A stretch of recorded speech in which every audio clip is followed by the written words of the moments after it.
जो वस्तु की दूरी होती है, चाहे वो दर्पण के लिए हो या लेंस के लिए हो, जिसको हम स्मॉल यू से डिनोट करते हैं, उसको हमेशा आपको माइनस में लेना है। ये पहली चीज़ है जो आपको याद रखनी है। दूसरी चीज़ देखिए, ये 2 है, ठीक है, पता नहीं क्या बन रहा है। दूसरी चीज़ आपको ध्यान रखनी है कि अवतल दर्पण के लिए जो फोकस होता है वो माइनस में होता है, यानी नेगेटिव में होता है, ठीक है। और उत्तल दर्पण के लिए जो फोकस होता है वो पॉजिटिव में आपको लेना होता है, और पॉजिटिव होता भी है। समझ आया? 3 चीज़ें।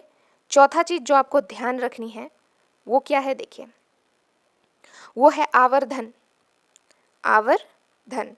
आवर्धन जिसको हम स्मॉल m से डिनोट करते हैं, वो होता है -v/u, ठीक है जी।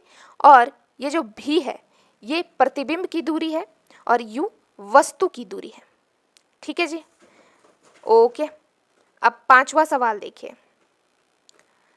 अब 5th नंबर जो आपको ध्यान रखनी है, सारी चीज़ें तो मैं आपको बता चुकी हूँ। अच्छा, लेंस के बारे में बता देते। और दर्पण सूत्र आपको ध्यान रखनी है, वो क्या होता है, 1/v + 1/u = 1/f। I hope कि आप नोट कर रहे हो। v प्रतिबिंब की दूरी, u वस्तु की दूरी, f फोकस दूरी। और जो आपको याद रखने वाली चीज़ें हैं मैं आपको बता रही हूँ, प्लीज़ नोट करना। 6th part, that is lens सूत्र। वो क्या होता है, 1/v - 1/u = 1/f। ये भी आपको ध्यान रखना है। नेक्स्ट सवाल की अगर बात करूं उत्तल लेंस की, तो उत्तल लेंस का जो फोकस होता है वो हमेशा पॉजिटिव होता है, अवतल के लिए नेगेटिव होता है। यहाँ पर तो चलिए शुरू करते हैं कि आप लोगों के क्लास 10th साइंस के एग्जामिनेशन में किस टाइप के न्यूमेरिकल पूछा जाता है, ठीक है। और ये जो 3 न्यूमेरिकल मैं अभी डिस्कस करूँगी, ये जो है ये आपके प्रीवियस ईयर क्वेश्चन में पूछा गया सवाल है। और देखिए इस टाइप के क्वेश्चंस आगे भी पूछा जा सकता है, तो आपको रेडी रहना पड़ेगा, तभी आप उन सारे क्वेश्चन के साथ डील कर सकते हो। और इसके पहले भी काफ़ी मैंने इंपॉर्टेंट क्वेश्चन ऑलरेडी करा चुकी हूँ मैं, तो अगर आपने नहीं देखा है तो कोई बात नहीं, अभी भी डिस्क्रिप्शन बॉक्स में जाओ, वहाँ पर लिंक है। और दूसरी चीज़, या फिर आप मेरे चैनल के होम पेज में जाकर प्लेलिस्ट सेक्शन को क्लिक कीजिएगा, ठीक है। क्लास 10 साइंस का इंपॉर्टेंट क्वेश्चन नाम बोलकर एक प्लेलिस्ट खुल के आ जाएगा, आप प्लेलिस्ट को फॉलो कीजिए और सारे इंपॉर्टेंट क्वेश्चन कर लीजिए। और मैथ का भी प्लेलिस्ट बना हुआ है, हालांकि उसमें कुछ ही वीडियोस है डली हुई, लेकिन जैसे ही हम साइंस का ख़त्म करेंगे उसी में वर्क चलेगा। तो आप लोगों का अगेन से मैं आपको कह सकती हूँ कि एग्जामिनेशन मतलब पूरा जनवरी तक मैं science, social science, English, math सब कुछ खत्म करा दूंगी। तो आप बेझिझक इस चैनल के साथ जुड़े रह सकते हो। कोई भी डाउट हो तो आप आसानी से मुझसे पूछ सकते हो। क्वेश्चन है, कोई अवतल दर्पण अपने सामने 10 सेंटीमीटर दूरी पर रखी वस्तु का आकार में 3 गुना आवर्धित वास्तविक प्रतिबिंब बनाता है। प्रतिबिंब कहाँ बनेगा, पता लगाइए। देखिए, वस्तु 10 सेंटीमीटर दूरी पर, दर्पण कैसा है, अवतल दर्पण, वस्तु 10 सेंटीमीटर दूरी पर रखी है। हमेशा वस्तु का जो दूरी होता है उसे हमें नेगेटिव में लेना है, और वस्तु दूरी को हम स्मॉल यू से डिनोट करते हैं, तो स्मॉल यू = -10, ठीक है, सेंटीमीटर आप यहाँ पर लिख सकते हो, ठीक है।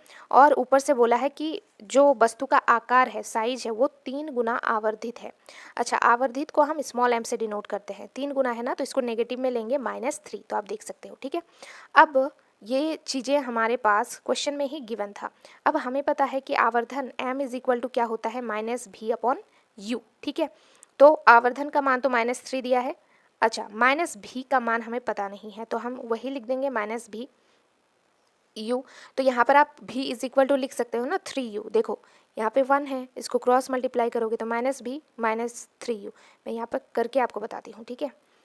उसके पहले मैं बता दूं, ये जो भी है ना, ये प्रतिबिंब की दूरी है और u वस्तु की दूरी होती है, ठीक है। और वस्तु की दूरी को हमेशा आपको नेगेटिव में लेना है, और प्रतिबिंब की दूरी को हम चलिए निकालते हैं। तो हमारे पास फॉर्मूला कुछ ऐसा था ना, -3 = देख लीजिए -v/u। इसको आप क्रॉस मल्टीप्लाई कीजिए। जैसे ही आप क्रॉस मल्टीप्लाई करोगे ना, तो आपके पास आएगा -v = -3u। तो आप देख सकते हो माइनस माइनस यहाँ पर कैंसिल हो जाएगा, तो हमारे पास बचेगा क्या, अल्टीमेटली 3u ना, v = 3u। तो देखिए v = 3u। अब u का मान तो हमें क्वेश्चन में ऑलरेडी गिवन है, तो हम यहाँ पर पुट कर देंगे, तो v = 3 × -10, दैट इज -30 सेंटीमीटर। तो प्रतिबिंब की दूरी जो है हमारे पास निकल के आ गया, दैट इज़ -30 सेंटीमीटर की दूरी पर जो है प्रतिबिंब बनेगा। तो देखिए इस क्वेश्चन का एक पार्ट तो हमने कंप्लीट कर दिया, क्योंकि हमसे पूछा था कि प्रतिबिंब कहाँ बनेगा, तो कहाँ बनेगा, -30 सेंटीमीटर की दूरी पर बनेगा। ठीक है, और इसमें आपको पता क्या चला कि बेसिकली वस्तु की दूरी को आपको नेगेटिव में लेना है। आवर्धन को हम स्मॉल m से डिनोट करते हैं, उसका फॉर्मूला होता है m is equal to -b/u। u वस्तु की दूरी होती है और v प्रतिबिंब की दूरी होती है। तो इस पर्टिकुलर क्वेश्चन ने आपको काफ़ी सारी चीज़ें लर्न करा दी है। अब सेकेंड टाइप ऑफ क्वेश्चन में देखते हैं कि इसमें देखिए इस टाइप के क्वेश्चन भी पूछा जाता है, और ये बाकायदा आपके बोर्ड एग्जाम्स में पूछा गया सवाल है। कोई वस्तु 15 सेंटीमीटर फोकस दूरी के किसी उत्तल दर्पण से 10 सेंटीमीटर दूरी पर रखी है, प्रतिबिंब की स्थिति तथा प्रकृति ज्ञात करें। एक तो अवतल दर्पण है, एक उत्तल दर्पण है। अच्छा, उत्तल दर्पण में आपको ध्यान रखना है कि फोकस जो होता है वो पॉजिटिव होता है, ठीक है, और जो अवतल दर्पण होता है उसमें फोकस नेगेटिव होता है। यही कंसेप्ट है फोकस दूरी और दर्पण के मध्य जो रिलेशन आप देख सकते हो।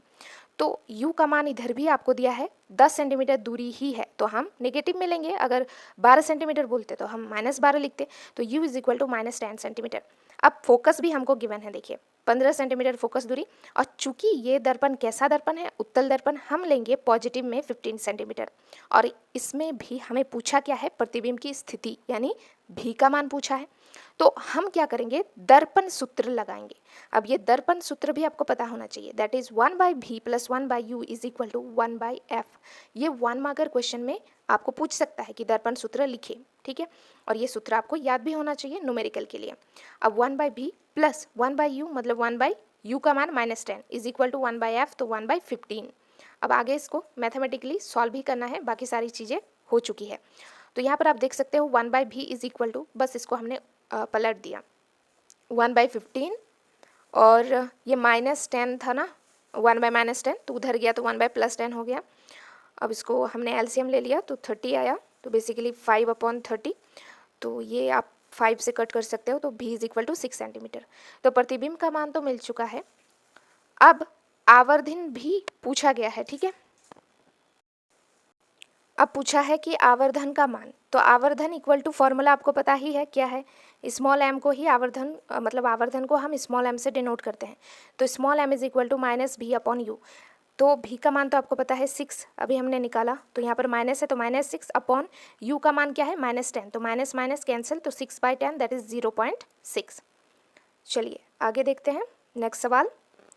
किसी वस्तु को एक उत्तल लेंस, अब उत्तल लेंस है ध्यान से, ठीक है, 50 सेंटीमीटर की दूरी पर रखने पर वस्तु के आकार का वास्तविक एवं उल्टा प्रतिबिंब लेंस के दूसरी ओर बनता है। प्रतिबिंब की दूरी तथा लेंस की फोकस दूरी क्या है। देखिए चाहे लेंस हो चाहे दर्पण हो, दूरी जो होती है वस्तु की उसको आपको नेगेटिव में ही लेना है, यानी माइनस में ही लेना है। तो वस्तु की दूरी यहाँ पर 50 सेंटीमीटर है, तो हम लिखेंगे small u is equal to -50 centimetre. चूँकि उत्तल लेंस द्वारा वस्तु का प्रतिबिंब वास्तविक एवं समान आकार का बनता है, ये आपको याद रखने की ज़रूरत है। अब यहाँ पे प्रतिबिंब वक्रता केंद्र पर बनता है, और यहाँ पर जो भी का मान है वो 50 सेंटीमीटर है। फोकस आपसे पूछा है, ऐप आपसे पूछा है, क्योंकि यहाँ पर आप देख सकते हो कि उत्तल लेंस द्वारा वस्तु का प्रतिबिंब वास्तविक एवं समान आकार का बनता है, और प्रतिबिंब कहाँ बनता है, वक्रता केंद्र पर बनता है। तो भी का मान भी क्या हो जाएगा, 50 सेंटीमीटर, और चूंकि वो वस्तु दूरी था तो u is equal to -50 centimetre. Focus आपसे पूछा है, हम लगाएंगे लेंस सूत्र, यहाँ पर दर्पण सूत्र नहीं, क्योंकि यहाँ पर उत्तल लेंस की बात की गई है, ठीक है। तो लेंस सूत्र क्या होता है, 1/v - 1/u is equal to 1/f। So basically हमने पुट किया, इसको सॉल्व किया तो आया 25 सेंटीमीटर। तो प्रतिबिंब की दूरी 50 सेंटीमीटर, फोकस आया हमारे पास 25 सेंटीमीटर। और एक चीज़ मैं आपको बता दूं कि